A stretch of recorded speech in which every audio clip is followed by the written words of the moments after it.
The desert is not empty. That was something Clara McConnell had learned in the long years since she came west with her husband.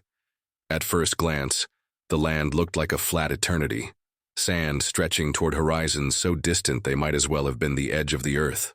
But she had come to know its language, the subtle movements that revealed its secrets. The way the wind bent the grasses, the tracks pressed faintly into dry soil, the circling of buzzards high above. The desert always whispered of life and of death. Her homestead sat at the edge of that emptiness, a patch of stubborn corn struggling to grow beside a shallow well. The house was small, its roof patched with boards scavenged from wagons that had rotted under the sun. The barn leaned as though tired of standing, and the fence around her land was more symbol than defense. Weathered posts and broken rails that did little to keep coyotes, or worse, away. Clara lived alone now. Her husband had been killed 3 winters earlier, shot down by raiders who came in the night and took everything worth stealing. She had buried him in the hard earth behind the barn, the grave marked by a wooden cross that the wind threatened to tear down with every storm. Since then, her days were measured not in joy or sorrow, but in survival, the rhythm of pulling water, tending crops, patching clothes until they were more stitches than cloth. She spoke little, even to herself. Loneliness had dulled her voice the way sand dulls a blade. It was on one such afternoon, heavy with heat and silence, that Clara saw him. At first she thought the shape at the edge of her field was another mirage. The desert often played tricks. When the sun burned high, she shaded her eyes, squinting against the glare. But this was no shimmering illusion. A man staggered there, half hidden in the dust that the wind dragged low across the ground. He leaned against her fence, his body swaying as though every breath might be his last. His clothes were torn and blackened with soot. His chest was bare in places, and across it ran a wound dark with dried blood, the kind of wound that should have left him dead long before he reached her land. His hair was long, bound loosely with strips of leather, and his skin was the deep bronze of a people who belonged to this desert long before Clara or any settler ever dreamed of calling it home. Navajo. The word flashed in her mind like lightning. Her heart lurched. She had heard stories told in hushed voices at the trading post, stories of raids, ambushes, of women and children slaughtered. The settlers feared the Diné, the Navajo, as if they were shadows given flesh. Clara had never seen one this close before, and now one was bleeding into her soil. She froze. Her first thought was to run back inside, to bolt the door and clutch her husband's old shotgun, but something rooted her to the ground. He was not attacking. He was not shouting nor brandishing a weapon. He was dying. His lips cracked as they parted, but no words came. His eyes, dark, heavy-lidded, burning with fever, lifted toward her. For a moment their gazes locked. In that silence, Clara felt the weight of something older than hate, older than fear. It was the weight of the desert itself demanding a choice. Her well was shallow. Water was her life, measured one bucket at a time. To give it away was to gamble with her own survival. And yet, she found herself moving, her legs carrying her to the well without conscious thought. She tied the rope to the bucket, lowered it, until the faint splash echoed up, then pulled it hand over hand until her arms burned. She filled a tin cup, then another, until her hands trembled with effort. She approached him slowly, her breath sharp in her chest. He did not move, except to steady himself against the post. When she lifted the cup to his lips, he drank like a man possessed. Water ran down his chin, darkening the dust on his skin, soaking into the earth at his feet. He gasped between gulps, as though dragging himself back from the edge of death with each swallow. Clara said nothing. She had no words for this. Her voice would have broken if she tried. When the cup was empty, she fetched another. He drank again, slower this time, his eyes never leaving hers. They were not eyes of gratitude, nor of malice. They were simply steady, unreadable, carrying the silence of mountains and canyons. When he could drink no more, he lowered his head. His hand pressed briefly to his chest, over the wound, then to the earth beneath him. A gesture, perhaps, a sign of respect, or of something else entirely. Clara did not understand. He pushed himself away from the fence, swayed, and for a moment she thought he would collapse. But then he steadied, straightened, and began to walk. His steps were heavy, dragging, but determined. He did not look back. Within minutes, the dust swallowed him, leaving only faint tracks pressed into the sand. Clara stood by the fence long after he was gone, the cup still in her hand, her heart hammering. She did not know what she had done. She only knew the desert had witnessed it. The sun dropped lower, staining the sky with fire. Clara returned to her house, her throat dry, her well slightly lower than before. She tried to convince herself it was over, that she had done a small kindness for a dying man and nothing more. But the desert is not empty. It remembers, and so do warriors. That night, as she lay on her narrow bed, Clara dreamed of hoofbeats. She dreamed of circles tightening, of shadows moving just beyond her door. And when she awoke at dawn, her throat still parched and her heart still racing. The desert at dawn was never quiet. Clara had learned that too. The silence of the night was an illusion, a trick of distance and darkness. When the sun crept over the horizon, the world returned to motion. The cicadas began their steady cry. The wind shifted, and the land itself seemed to stir from its sleep. That morning, however, the desert felt different. The air was too still, too heavy, as if the land itself was holding its breath. Clara stepped outside, rubbing the stiffness from her arms, her bucket clutched in one hand. She meant only to draw water and tend to the fragile rows of corn before the sun rose high enough to scorch them. But when she lifted her gaze toward the horizon, her breath caught in her throat. They were coming. At first she thought it was the shimmer of heat against the sand, a mirage born of exhaustion. But the shapes solidified, growing larger with each heartbeat. Dark figures moved in formation across the plain, mounted on horses that kicked up slow plumes of dust. The sun climbed, higher behind them, making their outlines sharp against the glowing sky. Her first instinct was denial. She blinked hard, shook her head, convinced she was imagining it. But the figures did not vanish. They multiplied. What had been 5 became 10, then 20, then more. A whole company of riders stretched across the horizon, their horses moving. In near silence, the earth trembling faintly beneath their hooves. Clara's knees weakened. She gripped the bucket so tightly her knuckles whitened. Navajo.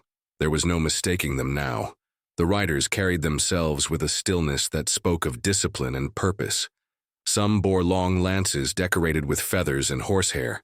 Others carried bows strung tight, arrows jutting from quivers at their backs. Their hair was bound, their faces marked with lines of paint that gleamed faintly in the new light. Each rider seemed carved from stone, their silence heavier than the desert wind. They did not charge. They did not raise weapons or cry out. Instead, they spread across the plain in a slow, deliberate arc. Within minutes, Clara's home sat at the center of a wide circle of mounted warriors. The air itself seemed to close around her. Clara stumbled backward, bumping into the fence. The bucket fell from her hand, rolling into the dust, spilling the little water she had managed to draw. She barely noticed. Her eyes darted from one rider to the next, searching for escape, but there was none. The land around her stretched empty for miles. Her nearest neighbor was 10 miles away, too far to run, too far even to hope. She thought of her husband's old shotgun resting inside the cabin, and for a heartbeat she considered it. But the thought withered as soon as it came. One shot would mean nothing against dozens of arrows. She would be cut down before she could even reload. Her breath grew shallow. Then, through the haze of fear, she saw him. The man from the fence. The one she had given water to. He rode at the head of the circle, his horse dark as midnight, its mane flowing in the morning wind. The wound across his chest was still visible, the scar raw and jagged, yet he sat tall in the saddle, his posture unbroken. His eyes found hers, steady and unreadable, just as they had been when he drank from her cup. For a moment, everything else faded. The riders, the dust, the pounding of her own heart. It was as if the desert itself had pulled tight a thread between them, but this time he was not alone. He had returned with his people. The circle closed tighter, the horses' hooves muffled against the sand. Clara backed toward her cabin, each step dragging like lead. Her mouth was dry, her tongue heavy. The stillness of the riders was worse than shouting, worse than war cries. Their silence was judgment, waiting as if they had come not merely to surround her, but to weigh her soul. She reached the steps of her porch and stopped, unsure whether retreating further would be seen as cowardice or defiance. Her pulse thundered in her ears. The riders did not move closer. They simply watched. Minutes passed, stretched into an eternity. The sun climbed higher, gilding their paint, casting long shadows across her land. Sweat trickled down Clara's back, yet she shivered as though the air had turned to ice. Finally, the wounded man dismounted. His boots pressed softly into the dust as he walked toward her. Every step was deliberate, slow, heavy with purpose. He stopped only a few paces from her porch. His eyes never left hers. He spoke. The words rolled like gravel, low and steady. She did not understand them, the syllables foreign to her ears, but his voice carried the weight of command. He gestured, once sharp and precise. Another warrior, older, scarred by years and sun, stepped forward from the circle. He spoke in broken English, his tone rough yet clear enough. You gave water to a man of the Diné. He lives because of you. And for that the people have come. Clara's breath faltered. The words hung in the air, heavy, incomprehensible. Was this a declaration of gratitude or of judgment? The circle of riders did not shift. They remained silent, their faces unreadable. The wounded man's expression gave nothing away. He simply stood, his chest rising and falling with slow, deliberate breaths. Clara felt her legs trembling beneath her. She clutched the porch railing for balance. Her mind racing. Gratitude would mean safety, perhaps even protection. Judgment would mean death, swift and merciless. She could not tell which stood before her. The desert does not speak plainly. It demands you listen to what lies between silence. The man's gaze burned into hers, unflinching. For an instant, she thought she saw something flicker there. Not anger, not kindness, but something older, deeper. A memory, perhaps, or the weight of an oath she could not name. The bucket lay forgotten in the dust. The water had spilled. The circle tightened imperceptibly, and the desert held its breath again. Clara swallowed hard, her voice trapped in her throat. She had given water to a dying man. And now, the desert had sent his people to her door. The choice she made at the fence was not finished. It had only begun. The desert had become a wall of silence around Clara's home. The riders remained in their places, forming a ring that seemed both endless and unbreakable, their horses shifting restlessly but never breaking the discipline of the formation. The air was heavy with dust and expectation, and every sound seemed magnified. The creak of her porch boards beneath her boots, the faint hiss of the wind dragging sand across the ground, the rhythmic snort of the horses as they breathed in the heat of the rising sun. Clara's hands were clammy against the railing, her eyes darting from face to face, though the riders never flinched, never moved except to blink or to let their horses toss their heads.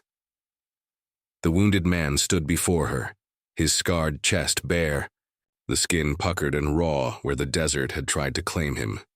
His eyes were steady, neither cruel nor kind, but filled with something Clara could not name. He spoke again in Navajo, his words low, measured, and deliberate. She could not understand them, but the weight of his tone made her knees weak. Another warrior, the one who had translated before, stepped forward once more. His English was rough, but the message was clear enough to pierce the veil of silence. You gave water to one who would have died. He lives.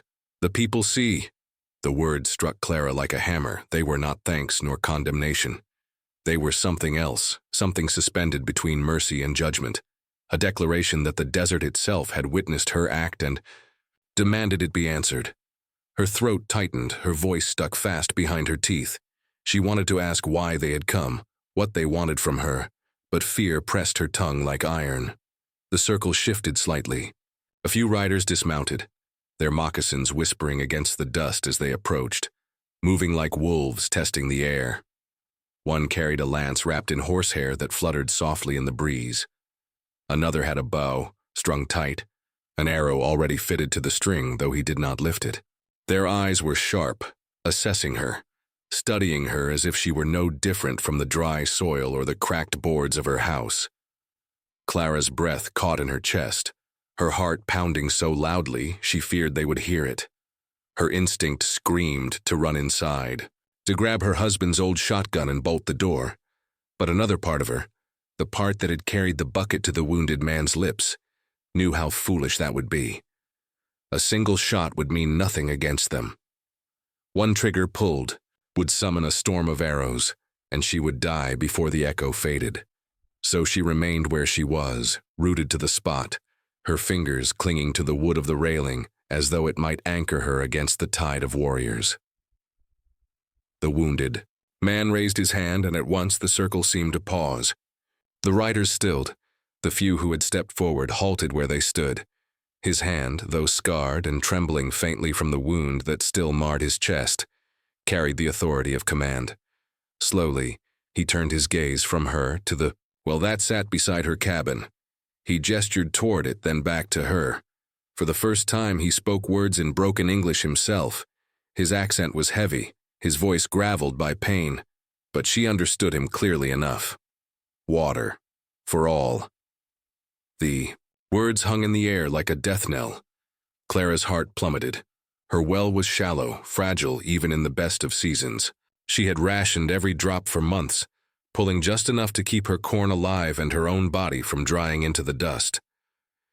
To give water to this many men, dozens of warriors with their canteens, their leather skins, their horses, could drain it to nothing. She imagined the bucket hitting the bottom with a dull thud and no splash, the rope sagging lifeless as the well gave up its last breath. Without water, the desert would finish what the raiders had started years ago.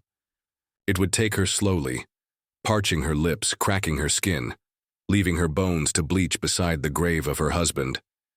She shook her head faintly, panic flashing across her face. But the circle tightened. The riders who had dismounted stepped closer, their shadows long in the dust. The wounded man repeated himself, this time his voice carrying the steel of command. Water. For all. There was no room for refusal. No plea would change the weight of his demand. Clara felt her body tremble as she turned toward the well. She forced herself to move, each step dragging as though her boots were filled with lead. She untied the rope with shaking fingers, lowered the bucket until the faint splash echoed up, and began to haul. The rope cut into her palms, her muscles screaming with the effort, but she pulled until the bucket rose into sight, filled with the clear liquid that meant life in the desert. The first warrior stepped forward, crouched, and filled his canteen. Another came, then another, and soon a line had formed. Clara worked the rope tirelessly, her breath ragged, sweat dripping down her face as the hours stretched on. The sun climbed high, burning her skin, but she did not stop. Bucket after bucket, she filled their jars, their skins, their horses' troughs. Every pull of the rope drained not only her strength but the well itself, the sound of the splash growing fainter each time. The warriors remained silent as she worked, their eyes fixed on her, offering no help, no relief, only watching as if measuring how far her body and spirit would bend before breaking. By the time the sun slid low in the sky, Clara's arms felt like lead, her hands raw with blisters. She could hear the well groan as if choking, the splash nearly gone. She knew it was nearly empty, but she kept pulling, kept pouring, until her vision blurred and her knees threatened to give. Finally, the wounded man approached. He stood over the well, placed his palm upon its wooden frame, and gave a single solemn nod. His eyes found hers, dark and unreadable, and for a moment she thought she saw something flicker there again. Recognition, perhaps, or respect. Then he turned away, mounted his horse, and signaled to his people. Without a word, the riders began to move. The circle unraveled as they mounted and turned toward the horizon. One by one, like shadows stretching long in the dusk. They rode into the distance, their silence as heavy in departure as it had been in their arrival. The dust they left behind hung in the air, long after they vanished from sight. Clara collapsed onto the porch, her body trembling, her lungs burning for breath. The well was nearly empty, the rope sagging loose, its bottom echoing with hollowness. She stared at it, despair crawling cold through her veins. She had given them everything, and yet, as the night crept in, she realized something deeper. This was not an end. The desert had not finished with her. This was only the beginning of its test. The night after the warriors left was longer than any Clara could remember. She sat in the dim glow of her lantern, her body aching from the day's labor, her hands raw from the rope, her throat dry as the desert wind. Every creak of the house felt like a threat, every brush of the wind against the windows a whisper of things waiting beyond. She tried to sleep, but her eyes would not close, her mind replaying the moment when the wounded man had touched the well, and nodded as though sealing a pact she had not agreed to. The silence he left behind was heavier than his presence. She felt it pressing against the walls, seeping into the floorboards, thick as dust in her lungs. By morning her well was nearly dry. She lowered the bucket and heard only a faint splash at the bottom, a sound so thin it carried no comfort. She pulled it up and drank carefully, swallowing in small sips, rationing what little was left. When she poured some over her lips, she thought of the warriors who had filled their canteens the day before, their horses drinking deep while she labored under the burning sun. She thought of how each drop that touched their mouths was one less for her. The anger rose in her chest like smoke, but it did not last. Anger was useless against the desert. The day was merciless. Heat pressed down like a hand trying to smother her. She worked the fields half-heartedly, her corn already yellowing, their stalks bending under the thirst of roots that begged for what she no longer had to give. She whispered an apology to them, as if the plants could hear her, then turned away. Toward noon she noticed movement on the horizon again. Not a circle this time, not an army, just one rider. Her heart froze until she recognized the way he carried himself. The wounded man, alone now, his chest still marked by the scar she had seen at the fence. He approached slowly, not rushing, as if the desert itself made space for his horse. Clara stood on her porch, clutching the railing, her throat dry. When he stopped in front of her house, he dismounted with the same deliberate care he had shown before. He looked at her with that same unreadable expression, then at the well. He did not speak. He did not need to. Clara's voice cracked as she whispered, "There's nothing left." He stepped to the well, dropped the bucket, and listened. The hollow echo came back almost empty. He nodded once as though this confirmed something he had already known. Then, with a slow movement, he reached into a pouch at his side and pulled out a small gourd. He tipped it toward her, offering it in. Silence. Inside, she could see it sloshed with water. For a moment, Clara's chest ached with both relief and confusion.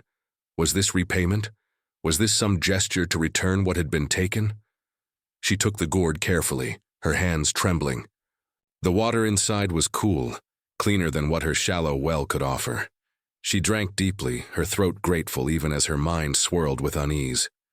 When she handed it back, he raised his hand, palm open, not to refuse it but to signal that it was hers to keep. Then he turned, mounted his horse, and rode away. Clara watched him vanish into the horizon. She stared at the gourd in her hands and wondered if it was a gift or a mark. Something about the way he had looked at her, the way he had touched her well before leaving with his people, made her believe it was not over. The desert had ways of binding people together, and she feared that whatever bond had been tied now stretched tighter than she could bear. That night she dreamed again. She dreamed of water running freely, of rivers cutting through the desert. But when she bent to drink, the river turned black with ash, and the faces of warriors rose from the surface, watching her with eyes that burned like coals. She woke with a start, the gourd beside her bed still half full, its coolness mocking her thirst. Days passed. The well remained nearly dry. She rationed the water in the gourd, but it would not last forever. She began to feel the slow burn of thirst in her bones, the way it crept into her joints and made her head ache. Her lips cracked, her skin blistered, her corn withered further. She cursed the desert, she cursed her own choice at the fence, and yet she knew the truth. She could not have let him die. She would have carried his face in her conscience forever. But the desert does not care for conscience. It cares only for survival, and for debts paid. It was near sundown on the 5th day, when the riders returned. This time there were fewer, but their presence was no less suffocating. They surrounded her house again, slower, quieter, their silence heavy with meaning. Clara stepped outside, the gourd still in her hand, though nearly empty now. Her body trembled as the wounded man dismounted once more and approached. His shadow stretched long across the sand as he walked. He looked at her, then at the gourd, and spoke. His English was broken, his words jagged, but they cut deep. Water. Life. You give. You owe. Clara's heart pounded. She wanted to shout, to cry that she had given more than she could afford, that she had bled her well dry for them, but the words died in her throat. She saw in his eyes the truth. He was not threatening her. He was reminding her. In the desert, water was not kindness. It was covenant, a bond written in thirst and sealed in survival. The warriors behind him shifted slightly, their eyes sharp, their silence absolute. The wounded man raised his hand once more, and Clara knew this was no request. This was the desert speaking through him. She had given water once, and now she belonged to that choice. She was part of their story, whether she willed it or not. As the sun sank, painting the sky in blood and fire, Clara realized what the debt of water truly meant. She had tied herself to a people who remembered every drop, who measured life not in words or gratitude, but in survival.